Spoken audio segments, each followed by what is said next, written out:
lorsque les gendarmes français firent irruption dans un vieux manoir en Provence, une demeure seigneuriale oubliée au plus profond des marais de Camargue, les faisceaux de leurs lampes torchées se figèrent sur une silhouette qui brillait dans l'obscurité oppressante. C'était une statue de la Vierge Marie, certes couverte d'une épaisse couche de poussière accumulée par les décennies, mais qui irradiait une lumière laiteuse, comme si elle était faite de verre poli par une main invisible. Quelques instants plus tard, un silence électronique s'abattit sur l'équipe, toutes les caméras, sans exception, s'éteignirent simultanément. Puis, la maison elle-même se mit à chanter. Les nuits provençales peuvent sembler vibrantes de vie. Un brouillard dense s'échappant des marais, lourd et humide, le chant incessant des cigales résonnant comme un avertissement lancinant. Il était 2h03 du matin. Jean Dubois, commissaire à la retraite, fut tiré de son sommeil par la sonnerie stridente de son vieux téléphone fixe. Il n'avait pas entendu cette sonnerie depuis des années, un vestige d'une autre vie. « Dubois » répondit-il, la voix rauque, encore pâteuse de sommeil. « Commissaire, ici l'adjoint Léo Dupont, de la gendarmerie du village. Nous avons besoin de votre expertise sur quelque chose d'étrange. Une statue trouvée dans le manoir Fournier. Monsieur, elle pleure. » Jean fronça les sourcils, se redressant péniblement dans son lit. « Elle pleure ? » ?»« Oui, monsieur. Et ça sent le jasmin. Vous devriez vraiment venir. » Son premier réflexe fut de raccrocher. Ce monde-là, il l'avait laissé loin derrière lui. Les enquêtes, les corps, les nuits blanches et la culpabilité qui rongeaient l'âme. Mais le mot « jasmin » le cloua sur place. 16 ans plus tôt, ce même parfum entêtant avait saturé l'air la nuit où il avait perdu une enfant lors d'une affaire de disparition. Une affaire qui avait pulvérisé sa foi et mis un terme brutal à sa carrière. Et maintenant, cette odeur revenait le hanter. Lorsqu'il atteignit le manoir Fournier, l'aube était encore à des heures. L'ancienne propriété, autrefois grandiose, était maintenant ensevelie sous un linceul de mousse et de lierre. Les fenêtres étaient des orbites vides, le toit s'affaissait comme une colonne vertébrale brisée. Les lampes des gendarmes découpaient des cônes de lumière dans la brume épaisse. La pièce était scellée de l'intérieur, commissaire, expliqua un jeune gendarme. Mais la statue n'était pas là hier soir. C'est une certitude. À l'intérieur, au centre exact du grand salon dévasté, se dressait la statue de la Vierge Marie. Haute de près d'1,50 m, sa robe blanche était souillée de verre par l'humidité et le temps. Mais son visage semblait vivant. Sous le faisceau de la lampe de Jean, des gouttelettes scintillaient sur ses joues de plâtre. Il tendit une main tremblante et en toucha une. Ce n'était pas de la condensation. La goutte était tiède, visqueuse comme une vraie larme, et l'odeur de jasmin envahit à nouveau la pièce, plus intense, presque suffocante. « Vérifiez s'il y a des fuites », ordonna-t-il d'une voix qu'il voulait ferme. Mais tandis qu'il prononçait ces mots, il savait déjà qu'il n'y en avait aucune. Les murs étaient secs, la tuyauterie morte depuis des lustres. C'est alors que quelque chose brilla près de ses pieds. Un chapelet brisé, à moitié enfoui dans la poussière. Jean le ramassa, le cœur battant à tout rompre. Le métal était glacial, la chaîne incroyablement fragile. Il n'en avait pas vu de semblable depuis celui de sa mère. « Qui a trouvé ça ?» demanda-t-il. « Personne, monsieur, » répondit l'adjoint Dupont. « Nous sommes entrés, et elle brillait déjà. C'est tout. » Jean s'accroupit, scrutant les yeux de la statue. Il n'était plus d'un gris de pierre inerte. Il paraissait humide, humain, empli d'une tristesse insondable. L'espace d'un instant fugace, il crut voir les pupilles bouger. Il cligna des yeux, recula d'un pas. « Commissaire » demanda doucement Dupont. Jean ne répondit pas. Il fixait quelque chose derrière la statue, de vagues empreintes de mains sur le mur poussiéreux, des empreintes petites, enfantines. Dehors, le vent changea de direction, faisant craquer les vieilles boiseries du manoir. Jean regarda une dernière fois la statue, son visage serein et lumineux dans le noir. Une pensée le traversa, une pensée importune, presque embarrassante. Elle observe. Il se tourna pour partir, mais l'adjoint l'interpella. « Monsieur, vous entendez ça ?»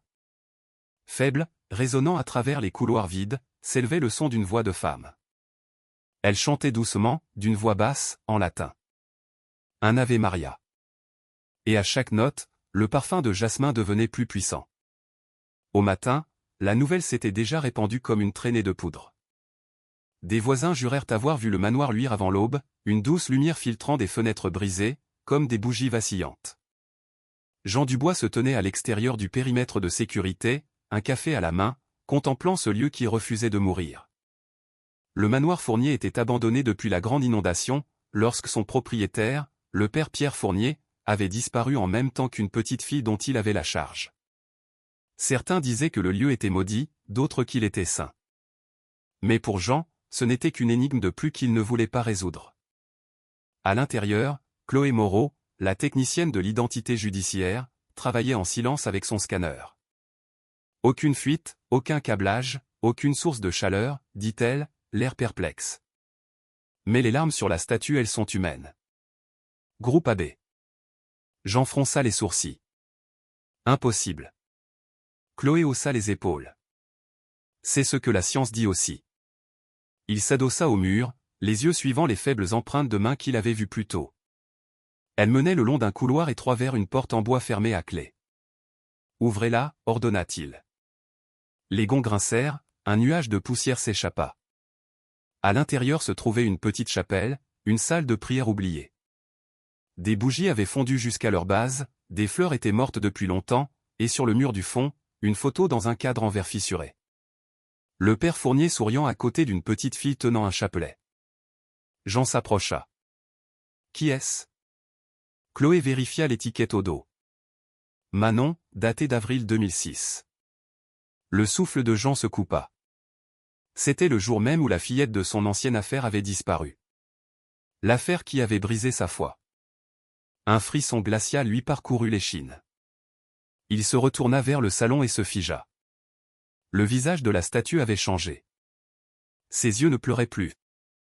Ils étaient tournés vers la chapelle. Chloé laissa échapper un hoquet de surprise. « Vous l'avez déplacée » ? « Non » murmura Jean. « C'est elle. » L'air s'épaissit. Le parfum de jasmin revint, plus fort, plus doux, les enveloppant comme un souffle. Puis, à travers le silence, un son faible se fit entendre. Pas le vent, pas le bois, mais un battement de cœur. Lent, régulier, provenant de la statue elle-même. Le lendemain, le manoir fut mis sous scellé, mais cela n'empêcha pas les gens de venir. Les habitants du coin se rassemblèrent le long de la clôture, allumant des bougies, chuchotant des prières. Quelqu'un affirma avoir vu une lumière bouger à l'intérieur la nuit dernière. Une douce lueur dorée, comme une lampe se balançant au ralenti. Jean Dubois arriva tôt, agité. Il n'avait pas dormi. Chloé Moreau le rejoignit à la barrière avec son ordinateur portable. « Il faut que vous voyiez ça » dit-elle. Elle lui montra les images de la caméra de surveillance de la veille. À 2h13 du matin, la caméra avait filmé la statue, toujours silencieuse. Et puis, pendant exactement 6 secondes, les mains de la Vierge avaient bougé, se joignant en prière. Toutes les caméras se figèrent juste après. Jean se frotta le visage. Un bug. Chloé secoua la tête. Tous les systèmes ont lâché en même temps. L'alimentation était parfaite jusqu'à ce moment précis. Plus tard dans la matinée, une femme âgée força le cordon de police, serrant dans ses bras un petit garçon enveloppé dans une couverture d'hôpital. « S'il vous plaît » cria-t-elle. « Il est mourant. Laissez-moi l'approcher d'elle. » Jean hésita. « Madame, c'est une zone interdite. » Mais son désespoir le fit taire. Il s'écarta. Elle porta le garçon à l'intérieur, sa peau pâle, ses lèvres bleues. Elle s'agenouilla devant la statue. « Sainte Mère, je ne peux pas le perdre lui aussi. » L'air changea, toujours lourd, vivant. Le parfum de jasmin emplit à nouveau la pièce, puis le garçon toussa. Tout le monde se figea. Ses yeux s'ouvrirent. Il tendit la main vers la statue en murmurant « Maman ». La femme hurla, non de peur, mais de joie. Elle le serra contre sa poitrine, sanglotant. La voix de Chloé tremblait. Son pouls il est normal. Jean s'agenouilla à leur côté, l'incrédulité se transformant en quelque chose de plus profond, quelque chose qu'il n'avait pas ressenti depuis des années. Dehors, la foule se mit à chanter l'Ave Maria. La statue ne pleurait plus. À la place, une lumière s'accumulait autour de ses pieds, douce, constante, chaude. Jean murmura, combien de chances le ciel donne-t-il à un homme? Et de quelque part, peut-être du vent, peut-être pas, vint une unique réponse, douce et claire, autant qu'il en faut. Cette nuit-là, la pluie revint sur la Provence, douce d'abord, puis martelant les fenêtres comme un avertissement. Jean resta après le départ de tout le monde, arpentant la vieille chapelle avec une lampe de poche. Il ne pouvait se défaire du sentiment que le manoir retenait son souffle. Il s'arrêta devant la photo sur le mur. Le père Pierre Fournier avec la petite fille, Manon. Il fixa leur sourire, si vivant, si inconscient de ce qui allait arriver. « Où es-tu allé » murmura-t-il. Une rafale de vent s'engouffra dans le hall. Les flammes des bougies vacillèrent. Et derrière lui, une voix se fit entendre, vieille, calme et douce. « Je ne suis jamais parti. » Jean se retourna d'un bond.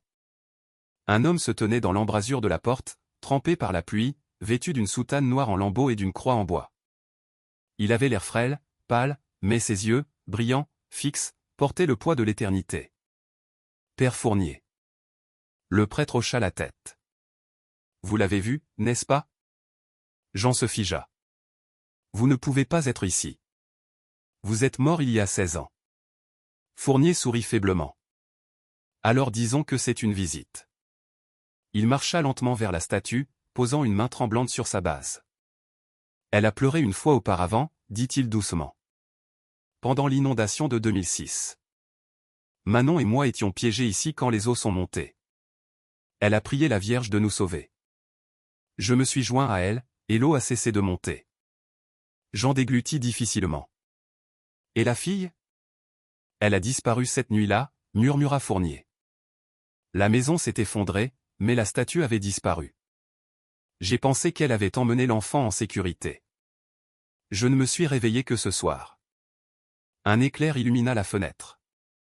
Pendant une fraction de seconde, le reflet du prêtre disparut de la vitre, mais les yeux de la statue semblaient le suivre. La voix de Jean tremblait.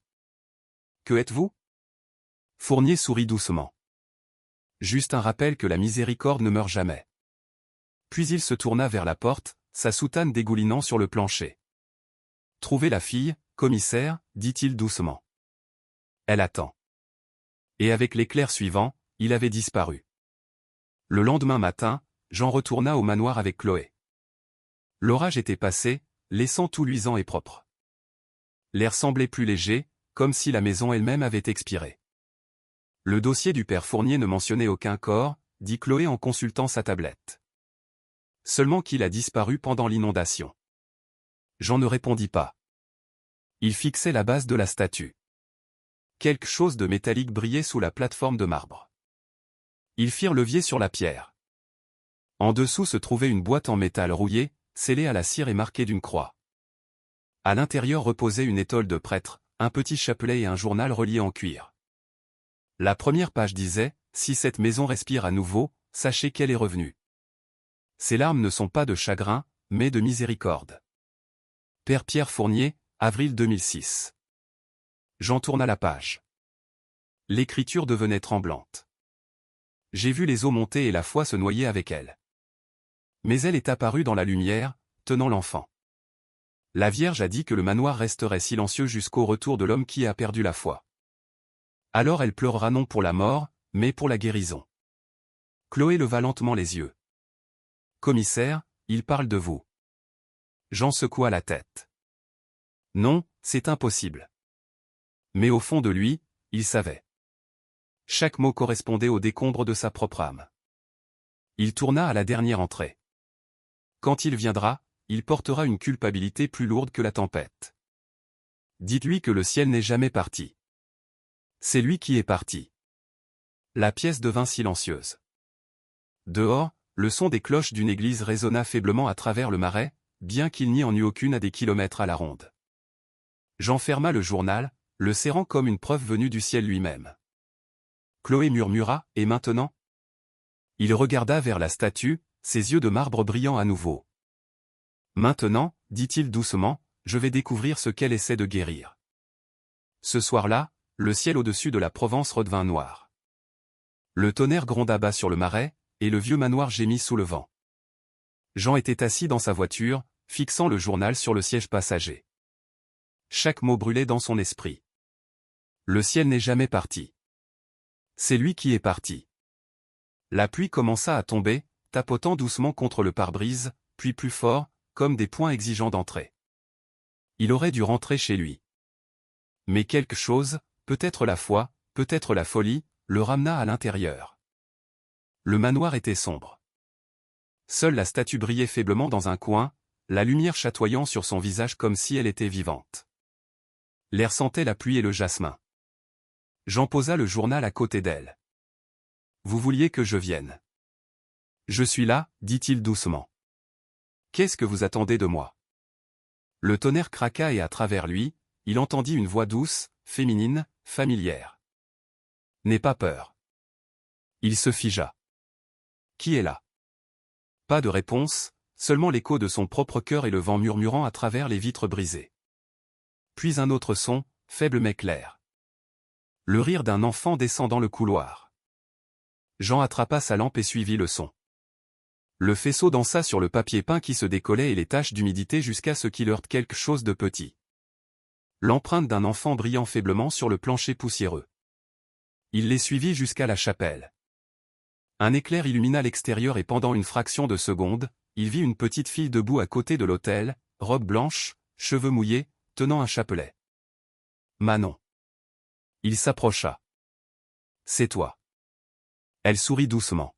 « Elle t'a attendu. » Avant qu'il ne puisse parler à nouveau, le tonnerre gronda, les lumières vacillèrent, et la silhouette disparut, ne laissant que le chapelet derrière elle. Jean s'agenouilla, tremblant. Les perles étaient chaudes, pulsant doucement, vivantes. Il murmura, « Qu'est-ce que tu essaies de me dire ?»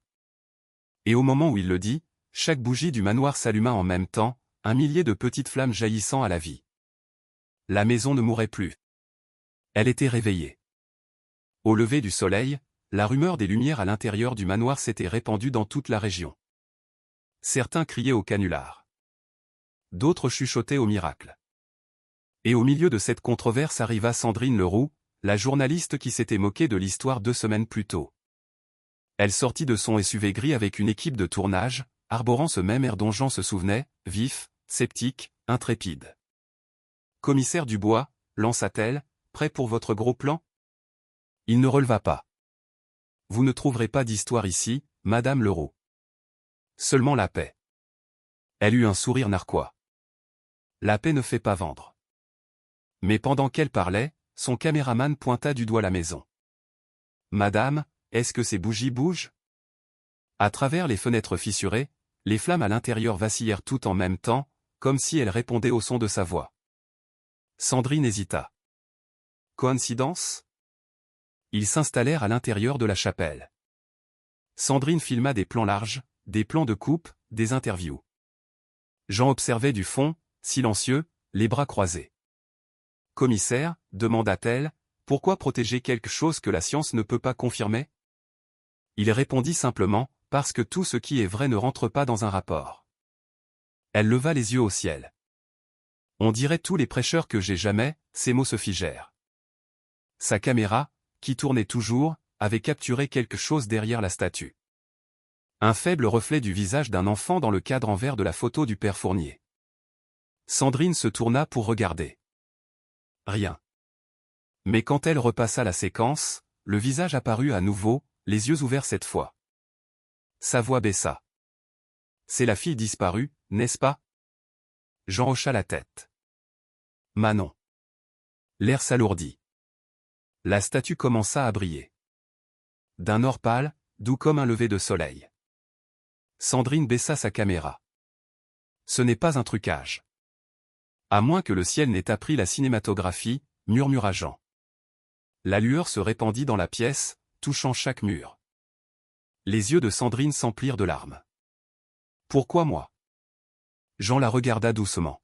« Parce que les sceptiques font les meilleurs témoins. » Quand elle partit cette nuit-là, elle n'emporta pas sa caméra. Elle murmura simplement, « Je crois que je crois. » Derrière elle, la statue brillait un peu plus fort, et pour la première fois, la maison semblait vraiment vivante. 3 jours plus tard, le manoir était de nouveau encerclé. Cette fois, non pas par des pèlerins, mais par des scientifiques et des équipes de télévision. Les gros titres disaient « Canular de la Vierge Marie, des experts pour démystifier le miracle provençal ». Des dizaines de camionnettes bordaient la route boueuse. Les journalistes criaient des questions. Des drones planaient au-dessus de la chapelle comme des mouches. À l'intérieur, Jean se tenait tranquillement près de la statue, regardant les techniciens forer des capteurs dans le sol. Sandrine Leroux était revenue, désormais prise entre sa profession et sa conscience. Un homme en blouse blanche montra son moniteur. Vous voyez, l'humidité et les sources de chaleur créent une micro-condensation. Voilà vos pleurs. La science de base, rétorqua Chloé. Et l'ADN humain dans les larmes, le garçon qui a marché? Expliquez ça, docteur. Il eut un sourire suffisant. Hystérie émotionnelle. Vous voyez ce que vous avez besoin de voir. Sandrine serra la mâchoire. C'est drôle, dit-elle. Je n'y croyais pas non plus jusqu'à ce que je la voie me regarder. Dehors, le ciel commença à s'assombrir. Le tonnerre gronda bas sur le marais. Profond, lent, comme un battement de tambour venu du ciel. Puis le vent frappa. En quelques minutes, une véritable tempête balaya la région. La pluie fouetta les fenêtres. La foudre frappa les arbres voisins. Les scientifiques coururent se mettre à l'abri. Les caméras court-circuitèrent. Mais Jean, Chloé et Sandrine restèrent. La statue trembla légèrement sur sa base, non pas à cause du vent, mais de quelque chose à l'intérieur. Ses yeux brillèrent à nouveau. Cette fois, les larmes n'étaient pas claires. Elles scintillaient d'or. Un éclair frappa le sol à l'extérieur, et soudain, tout le manoir s'illumina de l'intérieur.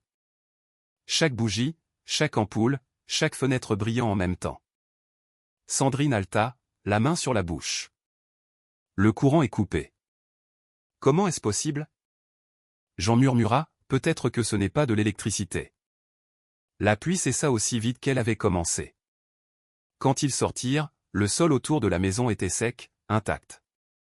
Mais le reste du marais scintillait d'eau stagnante. Les scientifiques restèrent sans voix.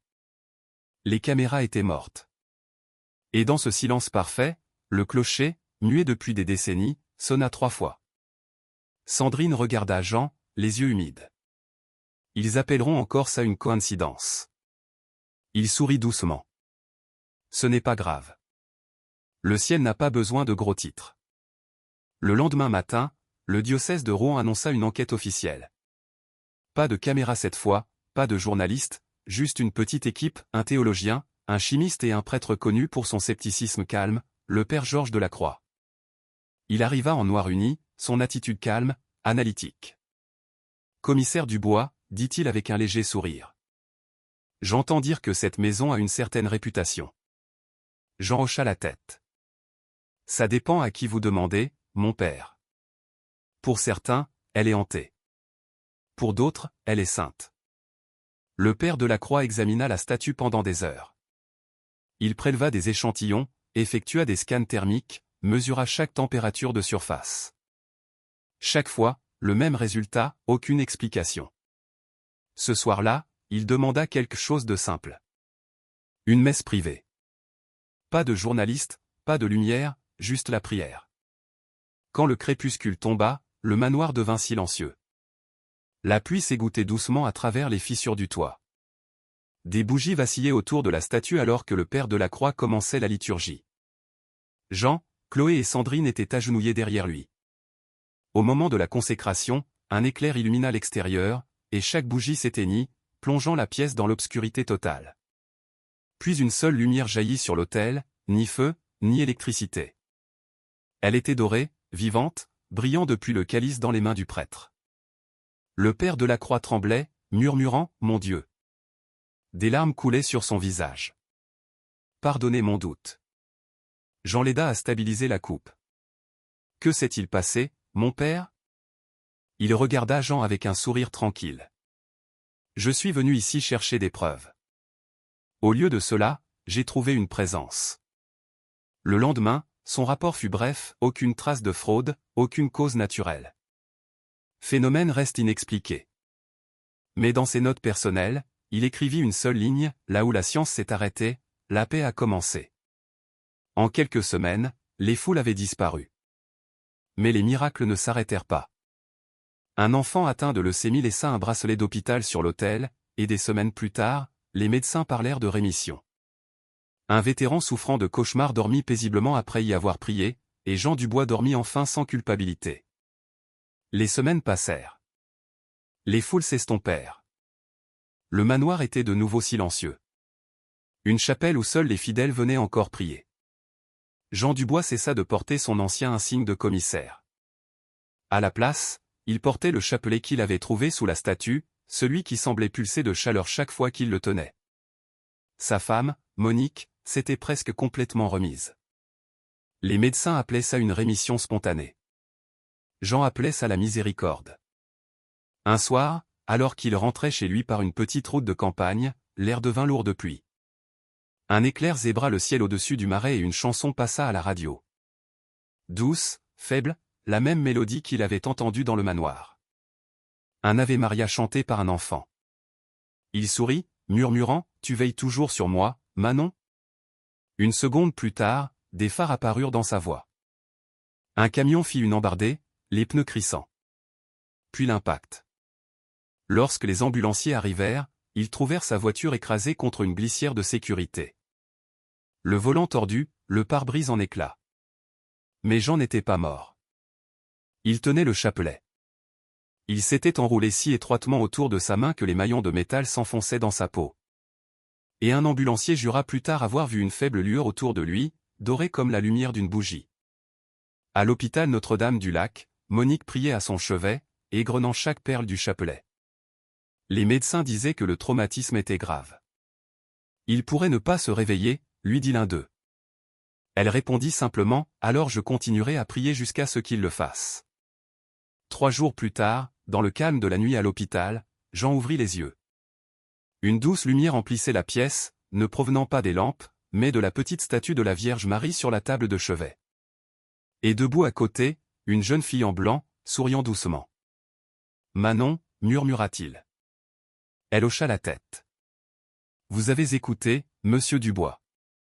Elle ne vous a jamais quitté. » Il tendit la main, mais elle s'évanouit, ne laissant derrière elle que le parfum du jasmin. Jean regarda la statue et sourit faiblement. « Merci, mère, de ne pas avoir abandonné. » Le moniteur cardiaque se stabilisa, fort et clair. Dehors, le tonnerre gronda une fois, lointain, paisible, comme le ciel fermant un chapitre. Des mois plus tard, lorsque Jean Dubois marcha à nouveau, il ne retourna pas dans la police. Il passait ses matinées sur la terrasse, chapelet à la main, regardant la brume monter de l'eau. Chaque lever de soleil sentait faiblement le jasmin. Désormais, les gens venaient toujours à la chapelle Notre-Dame des Marais, certains cherchant des miracles, d'autres simplement le silence. Jean les accueillait tranquillement, leur montrant où allumer une bougie, où s'asseoir et respirer. Il ne prêchait jamais, il écoutait simplement. Sandrine Leroux, la journaliste venue autrefois dénoncer un canular, faisait maintenant du bénévolat à la chapelle le week-end. Elle filmait de courtes interviews, non pas pour les informations, mais pour des archives de la foi, des histoires de malades guéris, de mariages réconciliés, d'âmes trouvant la paix. Chloé Moreau la rejoignit, aidant avec les visiteurs. Elle plaisantait souvent, avant, je traquais les preuves. Maintenant, je traque la grâce. Un dimanche, l'évêque vint célébrer la messe. À la fin, il invita Jean à parler.